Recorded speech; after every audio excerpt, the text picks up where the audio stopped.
Okay, good morning everyone. Today we are going to discuss another topic under antigen-antibody interaction. The topic is enzyme-linked immunosorbent assay or the ELISA. In yesterday's class I told you about three different methods. One is agglutination, second one is precipitation, and the third one what we discussed was the complement fixation. Today's topic is ELISA, enzyme-linked immunosorbent assay. When I say ELISA, enzyme-linked in the sense the antibody what we use is linked with an enzyme. Okay, so because of the presence of an enzyme which is bound to the antibody, we can easily detect the presence of an antigen or antibody which is there in the serum sample. Okay, so since the antibody is labeled or linked with the enzyme, we need to add a substrate in the end of the reaction so that a colored product will be formed. The color of the product or the colored product which is formed can be measured with the help of an instrument which is similar to that of your calorimeter or spectrophotometer, a sophisticated instrument that is known as the ELISA reader. Okay, you must have heard about ELISA reader. ELISA reader is an instrument which is used to measure the color or the intensity of the color which is formed after the reaction between the enzyme and the substrate. Where is that enzyme present? The enzyme is present on the antibody.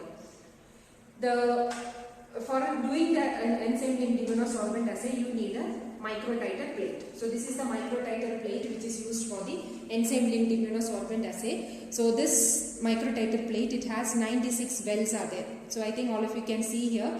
You can see here that 96 wells are there. 1, 2, 3, 4, 5, 6, 7, 8. One side it is 8, here it is 12. So 96 wells are there. So the advantage of this particular method is by using an ELISA plate, the advantage is at a time you can do the analysis of 96 samples. Okay, there are various types of ELISA. It is the first one what we are going to see is indirect ELISA. There are 4 different types what I am going to teach you today. Indirect ELISA, direct ELISA, sandwich ELISA and the competitive ELISA. The first one what we are going to see is the indirect ELISA. In the indirect ELISA, you need to take the microtiter plate. Okay, clean glass microtiter plate. Usually the plate will be like a use and throw kind of plate. Once you can use and you can dispose it, or there are sterilizable ones also. You can sterilize it and reuse it also. So once you have that microtiter plate will be coated with a particular charge. Thereby, whatever you are coating or loading there, that will bind to the surface. Okay, like your animal cell culture, all the glasswares or the plastic items which we use for culturing the animal cells, they are labeled with or they are coated with a positively charged amino acid. In the similar way, this will have a positively charged coat will be there. Because of the presence of that, you can add antigen or antibody which will bind to the surface of the microtiter plate. Clear? Now, the first method is indirect ELISA. What are we doing here? We are coating the antigen into the microtiter plate well. We are adding the antigen. The antigen gets fixed to the microtiter well. You have to wash it. The purpose of doing the washing step here is if any unbound antigen is there, that can be removed by the washing step. Once after washing, you have to add antibody to be measured. Okay, as I told you earlier, when a person comes to the clinic for checking some of the disease condition, first thing is you need to prepare the serum. You know how to prepare the serum, right? Collect the blood, keep it in room temperature for some time. You get a yellow color fluid on top of that. That is the serum, or you can centrifuge the blood and prepare the serum. The serum, we are assuming that the serum will have the antibody. If he has the disease, it is not an assumption. If he has that particular disease, his serum will have the antibodies. As I told you, after 7 days of time period, if he is coming to the clinic with all the symptoms, if he is infected with that particular organism, in his serum, the antibodies must be there. Okay, so you are adding the antibody to be measured from the patient serum. So this is the patient serum or the serum sample. You are adding the antibody. If antibodies are there in the serum, or if he is positive that for that particular infection, the antibody will bind to the antigen what you have got on the well, and it forms a complex. What is that complex called as? Antigen antibody complex or the immune complex. Again, you have to go for a washing step. What is the purpose of washing here? So that any unbound antibody, if it is there, already we did a washing after coating with the antigen. Now after adding the serum sample, again you need to wash it after the incubation time period. If any unbound antibodies are there in the well, that will be removed by the washing step. Then after washing, you have to add the secondary antibody. So this is the most important aspect here in the enzyme linked solvent assay. We'll be adding an antibody which is conjugated with the enzyme. So in yesterday's class also I told you that antibody, it has two portions. One is known as the fragment antigen binding or FAB. The other portion, the stem portion of the Y-shaped molecule, that is known as the FC. What is FC? Fragment crystallizable. Why it is called as fragment crystallizable? In my previous lecture on antibody structure I told you. The FC portion is coated with an enzyme. Okay, so you have to add the secondary antibody. So what are secondary antibody? Antibody which is conjugated with the enzyme. And always, most of the time, whenever we are doing this indirect ELISA, the secondary antibodies are prepared for the primary antibody. So this is the primary antibody. So the secondary antibodies are, they will bind only to the primary antibody. So you already, the antigen antibody complex is there. When you add the secondary antibody which is conjugated with the enzyme, they will bind to the bound primary antibody. So now a complex will be formed. What is that complex? Antigen, primary antibody and secondary antibody. The complex is formed here. Now to find out why, you cannot observe anything by looking at the microtiter plate. It will be like colorless. So since you are using enzyme, you can add a substrate and make the well colored, so that if color is there, you can very well say that this person is infected with that particular microorganism. Clear? So we are adding the substrate. Substrate, when you add substrate and the enzyme will react together and it gives a colored product. And you know, in the last semester and in this semester also I told you one example. You can remember this example itself.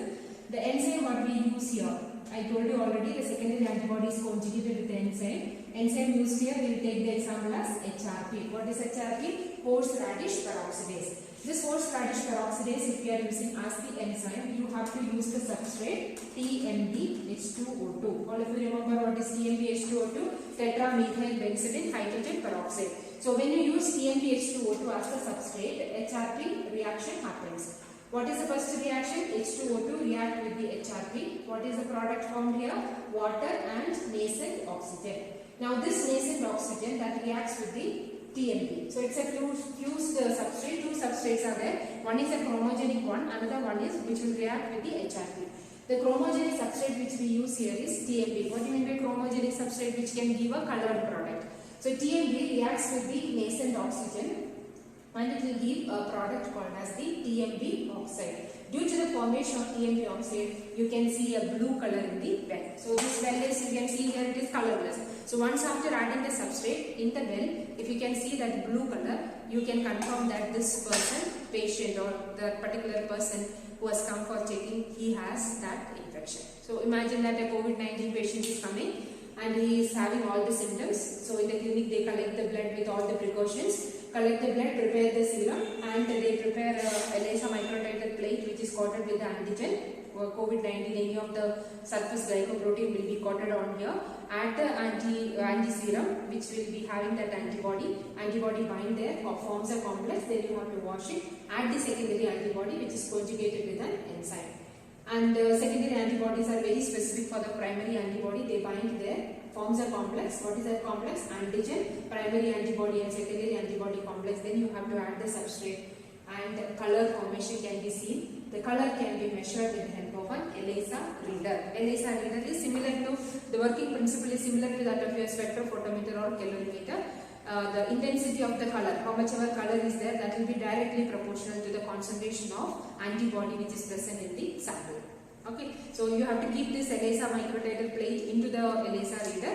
It will read the values. So you can say that the ELISA reader is a sophisticated instrument than the spectrophotometer. In ELISA spectrophotometer, you can do the analysis of maximum 4 samples at a time. But here in the ELISA reader, 96 samples can be analyzed quickly within a short time period. It will give the reading. In the display unit, the reading will be given. So in the well number 1, what is the intensity of the color? Well number 2, 3, 4, like that 96 wells, how much ever intensity is there, that can be detected. So in an area, assume that in an area so many people are COVID-19 corona positive suspected people, we can collect the blood from all those people, and 96 samples at a time we can measure here. Wherever color is there, you can confirm that they have the infection. Whichever sample is not having the color, they are negative. and the intensity, how much amount of antibodies produced, that also can be detected with the help of this ELISA technique. Clear? So when you are collecting the sample, you have to be very sure or make the label properly, patient number 1, and you have to label it here also 1, 2, 3. So it should not be, there should not be any confusion while labeling the sample. That's all about the indirect ELISA. Second one is known as the sandwich ELISA. So usually the sandwich, what you eat, how it will be? There will be a bread, in between that all the stuffing will be there, whatever layer, stuffing layer you need, you keep everything, and on top of that you keep again a bread piece, right? So that is known as the sandwich. Here also we are using something similar to the structure is the binding, it will be similar to that of sandwich. It is called, that is why it is called as the sandwich ELISA. Here what was the coating? The well was coated with the antigen.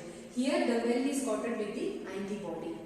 Okay. In indirect ELISA we are going to detect the antibody which is there in the sample, whereas in sandwich ELISA we are going to measure the amount of antigen which is there in the serum sample. So patient is there, collect the blood, prepare the serum, and in the serum how much amount of antigen is there, that you are going to measure with the help of this sandwich ELISA. So in the ELISA microtiter plate, you have to load the or coat it with the antibody, and once it is ready, you need to add the antigen. So when you add antigen, if antigen is there in the serum sample, that will bind to the antibody and it forms a complex. Antigen-antibody complex is formed. Now you have to wash it. What is the necessity of washing? So that if any unbound antigens are there, that will be removed by the washing step. So once after washing, similar step, similar to that of indirect ELISA, you have to add the secondary antibody which is conjugated with the enzyme. Now the secondary antibody what we are using here, that is also specific to the antigen. Here what was the thing? The secondary antibody what we have used, that is specific for the primary antibody. Here the secondary antibody is specific for the antigen. So when you add that secondary antibody, they will bind to the antigen and it forms a complex. Now what is the complex formed here? Antibody, antigen and secondary antibody. Here what was the complex? Antigen, primary antibody, secondary antibody. Here it is antibody, antigen and secondary antibody which is conjugated with the enzyme. Now again, since enzyme is there, you have to add the substrate and do the analysis. When you add the substrate, you will get the color. After getting the color, keep the ELISA plate into the ELISA reader. You will get the reading of all the 96 sample, and you can do the analysis, and you can say that these many people are infected with that particular virus or the bacteria. So that's all about the sandwich ELISA. And the third one is direct ELISA. In direct ELISA, what are the steps? You are coating the antigen and then you are adding your antibody and then you are adding the secondary antibody.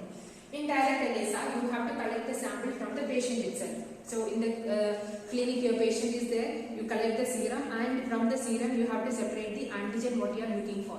Okay, so hepatitis B infection, if you are going to find out, you have to prepare the serum and isolate the antigen what you are looking for from the patient blood itself and coat that antigen into the microtiter plate, and then you have to add the antibody which is conjugated with the enzyme. Enzyme antigen and the antibody which is conjugated with the enzyme will bind and forms an antigen-antibody complex. Then you add the substrate, you can see a colored product. So now here the problem is the difficulty in isolating the antigen from the serum sample. So to avoid that, you can do one more thing. Antigen can be coated into the well, and antibody you have to separate from the patient serum and conjugate that antibody with the enzyme. That is also little tedious. That is why this method is not used widely. So what is the problem here? Separation of antigen from the patient. If you are using antigen from the patient, separation of antigen from the serum sample is very difficult. Then you are adding the antibody which is conjugated with the enzyme, adding the substrate, you get the color. In the second method, since antigen isolation is very problematic, they started doing another work wherein the ready-made antigen sample will be coated and antibody from the patient serum is separated, which will be conjugated with an enzyme. That is also very troublesome. That is why this method is not used. So antibody, when you add the substrate, you get a colored product. Fine. Now the fourth one is known as the competitive ELISA. In competitive ELISA, there will be a competition between the antigens. Now what is happening here is whatever antigen you want to measure, that you have to take a clean test tube. Antibody you have to put into the test tube. whatever antibody which is specific to the antigen, that you have to add into the test tube. And add the serum sample which you have collected from the patient, that you need to add into the antibody sample.